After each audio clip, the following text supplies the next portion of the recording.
Grifo, dos irmãos Grimm, voz Iba Mendes.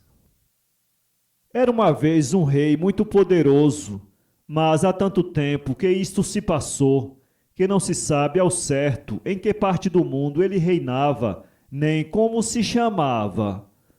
Tinha uma filha única, era tão fraca e tão franzina, que não saía nunca do quarto onde estava sempre estendida numa poltrona. Os melhores médicos e os mais sábios não atinavam com o mal e em vão procuravam curá-la. Um dia uma fada, a quem o rei fora consultar, predisse que a filha recuperaria a saúde e a beleza depois de comer uma maçã.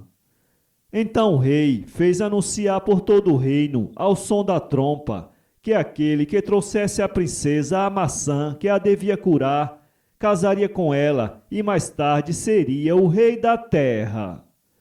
A notícia espalhou-se até uma aldeia, onde vivia um bravo camponês que tinha 3 filhos.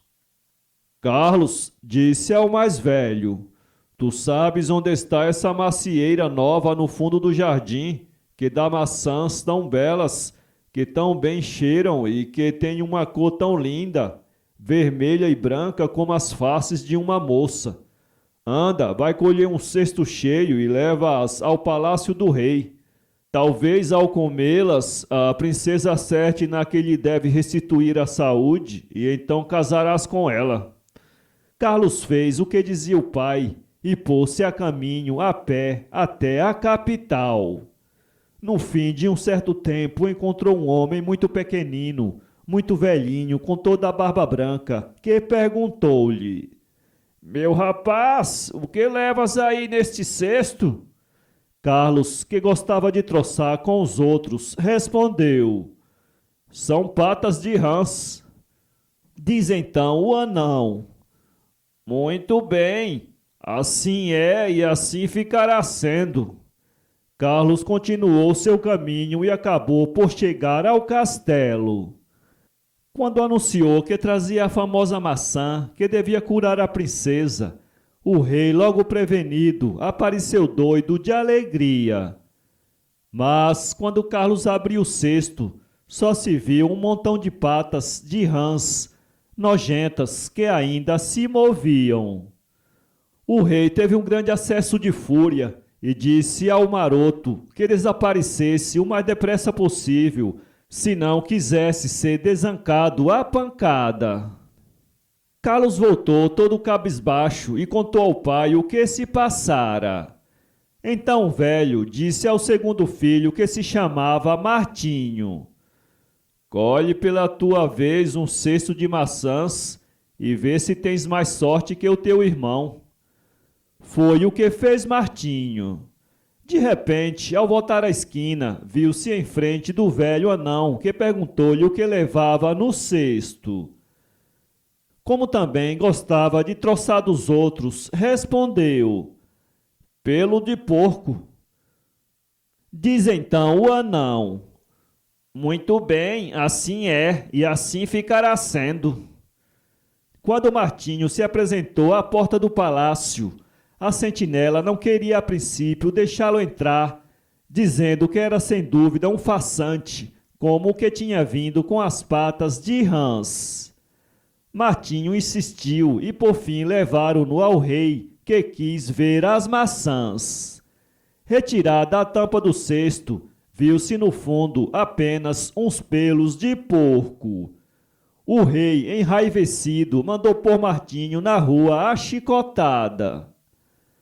Martinho voltou para casa todo confuso e contou o que se passara. Então Joãozinho, o mais novo dos 3, que era um bom rapaz, todo sincero, alegre, sem malícia alguma e que por isso o chamavam o Palerma, pediu para levar ao palácio o resto das maçãs. "Estás doido?" disse o pai. "Em primeiro lugar, as mais belas foram colhidas pelos teus irmãos. E depois, como é que um bobo como tu conseguirá o que os teus irmãos tão espertos não puderam? Mas João tanto pediu que por fim o velho disse: Valha-te Deus, faz como te agradar, mas não te venhas queixar se o rei te quebrar os ossos. Joãozinho pôs-se a saltar e a pular de alegria e dizia: Não tenha medo, pai, não me hei de esquecer de si quando for rei. Mandarei construir-lhe uma bela casa com 2 andares e dar-lhe-ei dinheiro a ponto de poder comer bolos todos os dias. Meu pobre rapaz, dizia o pai, na verdade estás cada dia mais parvo. Na realidade choro as maçãs que te permiti colher. Como era noite, João não quis partir senão no dia seguinte e foi se deitar. Via-se já sentado no trono e muito lhe custou adormecer. Quando conseguiu pegar no sono, sonhou que andava vestido de ouro e prata e que tinha uma coroa na cabeça de 3 pés de altura. Mas ao mesmo tempo pensava nos pobres que conhecia e dava ordem aos seus servidores que estavam em volta dele de levar-lhes ricas esmolas. Logo ao romper do dia foi colher as maçãs e pôs-se a caminho. Encontrou-se também com o velhinho anão, que lhe fez a mesma pergunta que aos irmãos. São maçãs que levo no meu cesto, respondeu Joãozinho, que não tinha malícia e não gostava de mentir. Darão a saúde à filha do rei. Muito bem, respondeu o anão. Assim é e assim ficará sendo. Quando Joãozinho chegou ao palácio, a guarda não queria de modo algum deixá-lo passar, tomando-o como um terceiro farsante. Ouça, disse-lhe ele, é no seu interesse, não o deixo ir troçar com o rei, sob o pretexto de lhe oferecer o remédio que deve curar a princesa. Está por tal modo irritado que o meteria numa prisão durante anos e anos. Mas Joãozinho defendia-se tão calorosamente de qualquer ideia de troça, que o guarda lá o introduziu junto do rei. Joãozinho então abriu o cesto e viram-se umas maçãs magníficas, todas douradas, e que espalhavam um perfume delicioso. O rei mandou-as logo levar à filha. Enquanto ele esperava muito ansioso pelo efeito que as maçãs poderiam produzir, abriu-se de repente a porta e a própria princesa, cheia de saúde e muito bela, precipitou-se nos braços do pai. A alegria do rei e de toda a corte não tem descrição possível. Porém, depois de alguns minutos, viu-se franzir a testa do rei. Pensava que tinha prometido dar a mão da princesa àquele que a curasse e que ia ter como genro um simples camponês. A princesa também tremeu com essa ideia de ter de casar com esse rapaz de jaqueta e por fim o rei disse a Joãozinho: Não te recuso a mão da minha filha, mas como ela gosta de andar em bote e como eu me assustaria se ela tivesse de andar no mar, tens de lhe arranjar, antes de tratar de outra coisa, um barco que ande tão bem por terra como por mar.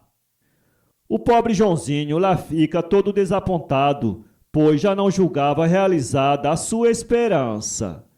Voltou todo triste para casa. O que foi que eu te disse? Perguntou o pai. O rei achou-te demasiado tolo para fazer de ti o seu genro. Mas no dia seguinte tudo se passou com o bom humor do Joãozinho e, agarrando no machado e outras ferramentas, partiu para a floresta, rachou algumas árvores e pôs-se depois com toda a coragem a armar um barco. Nisto aparece o anão, que perguntou-lhe o que estava fazendo. Um botezinho, respondeu Joãozinho, que possa andar por terra como por mar. Pois bem, responde o homenzinho, assim o é e assim ficará sendo. Quando Joãozinho acabou o bote e um par de remos, meteu-se dentro, pôs-se a remar e, santo Deus, a barca corria pela estrada fora, como se estivesse sobre a água de um lago. Veio desse modo apresentar-se ao castelo e mandou prevenir o rei que o barco pedido estava no pátio. Sua Majestade ficou todo espantado quando viu que realmente assim o era, mas a ideia de dar a filha a um camponês repugnava-lhe sempre e exigiu que Joãozinho, antes de casar com a princesa, guardasse durante um dia os 100 coelhos brancos que ela criava. Se faltar um só esta noite durante a chamada, disse o rei, perdeste o direito à mão da minha filha. Joãozinho lá foi para o parque com os coelhos, que saltavam e fugiam de um lado para o outro. Mas ele vigiava bem e, quando alguns se afastavam um pouco mais, depressa o fazia entrar no rancho. Acabou por se cansar com semelhante ofício, quando de novo apareceu o anão que perguntou-lhe o que fazia ali.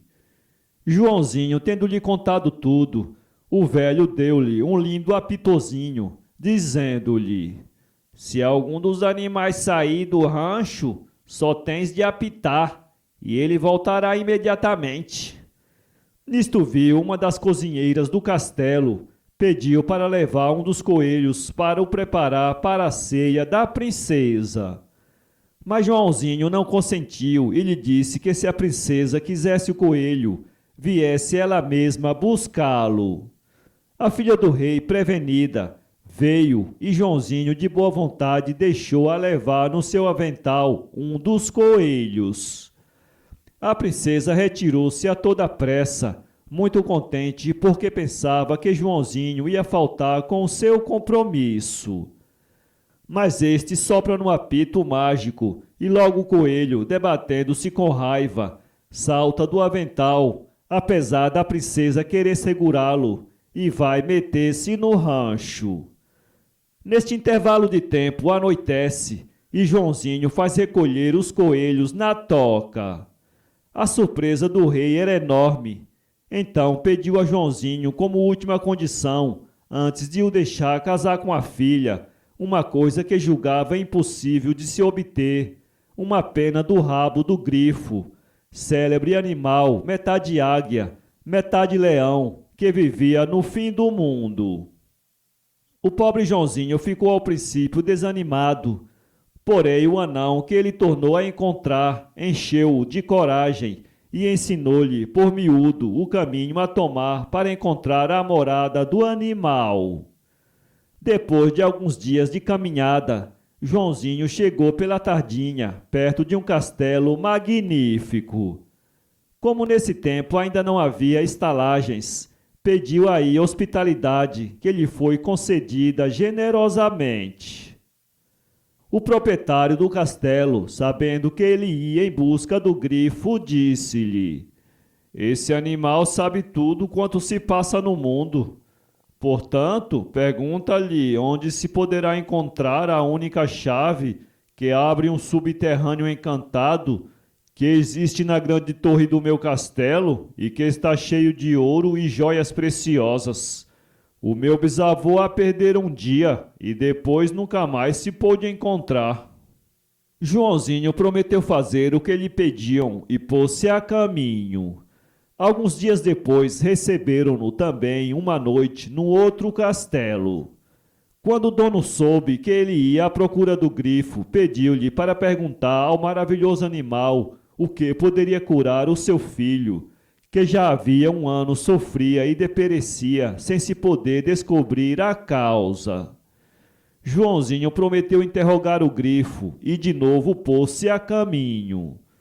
Dentro em pouco viu-se à beira de um rio, largo e profundo, mas nisto chega-se logo um remador com um barco que o levava para outra margem. Durante a travessia disse-lhe para onde ia. Então o homem pediu-lhe para perguntar ao abutre, porque era que havia anos e anos se via preso por uma força misteriosa ao seu barco, sem poder descansar do seu trabalho de barqueiro. Joãozinho prometeu fazê-lo e depois de andar ainda durante 15 dias, chegou por fim à casa do grifo, que não estava lá nessa ocasião. Só encontrou uma fada que tratava dos arranjos da casa e do animal e cuidava do seu ninho. Perguntou ao Joãozinho o que é que o trazia a essas paragens solitárias. Ele contou-lhe tudo por miúdo, até mesmo as perguntas que o encarregaram de fazer. Tu não sabes então, disse ela, que o grifo detesta os homens e que devora todos quanto encontra? Mas como és um bom rapaz, vou te servir em alguma coisa. Neste canto há um esconderijo na parede. Poderás ocultar-te, e à noite, quando o grifo estiver a dormir, virás muito devagarzinho arrancar-lhe uma pena. Quanto às perguntas, eu mesmo as farei. Tu ouvirás as respostas. Joãozinho fez o que a fada lhe disse. Pela tardinha ouviu-se um grande ruído e bater de asas. Era o grifo que voltava. Ao entrar disse: Cheira-me aqui a carne humana. Tens razão, diz a fada. Veio aqui um rapaz que se perdera, mas ao saber que vivias cá, fugiu logo em seguida. O animal contentou-se com a resposta. Como estava cansado, foi aconchegar-se no ninho e logo adormeceu profundamente. Mas a um sinal da fada, Joãozinho veio na ponta dos pés, retirou rapidamente uma pena do rabo do pássaro e foi refugiar-se de novo no seu cantinho. O animal acordou e disse: Cheira-me sempre a carne humana e parece-me que alguém me tocou. Quem ousaria tal? Respondeu a fada.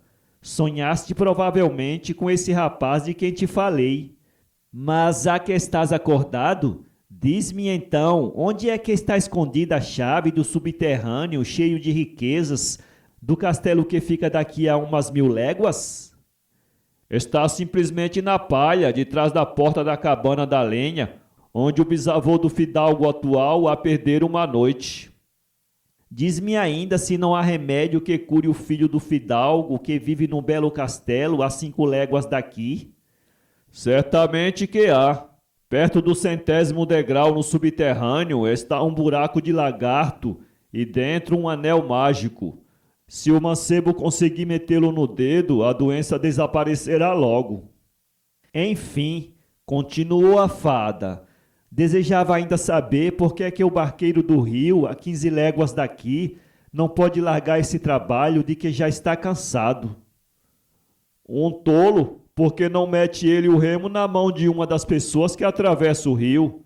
Seria esse então que ficaria condenado a empurrar o barco até passar a outra em um remo encantado. Mas basta por hoje de conversa, quero acabar o meu sono.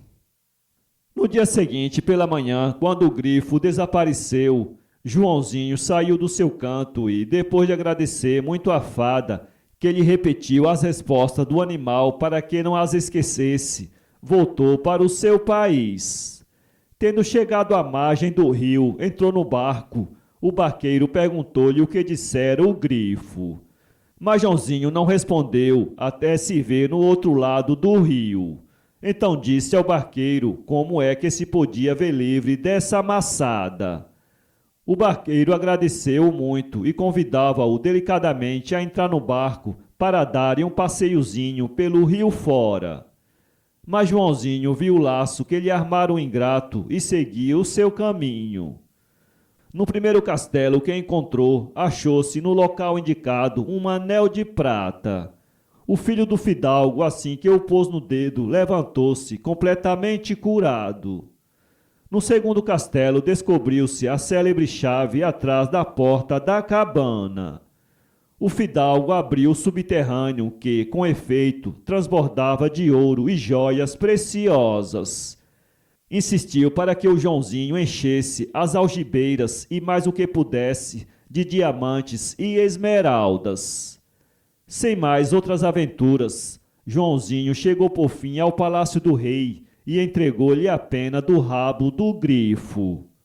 Não havia engano possível. Era 10 vezes maior do que a pena de um avestruz. Ora, o rei então teve de ceder e consentir no casamento do Joãozinho e da princesa, que, pelo seu lado, depois dele lhe mostrar um monte de joias magníficas que trazia, declarou que estava pronta a dar-lhe a sua mão.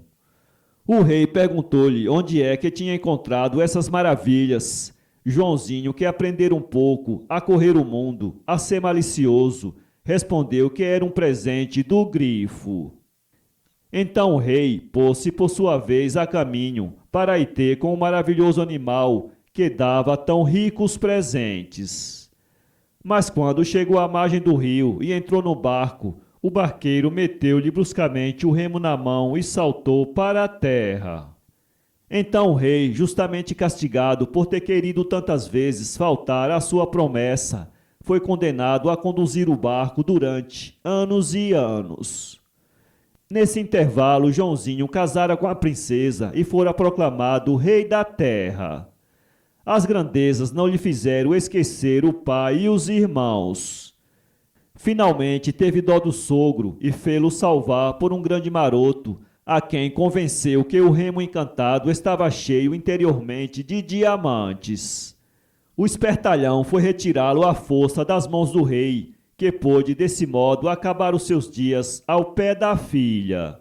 Esta nunca se arrependeu de ter esposado Joãozinho, que se tornou um dos melhores reis desse século, tão justo quanto era bom.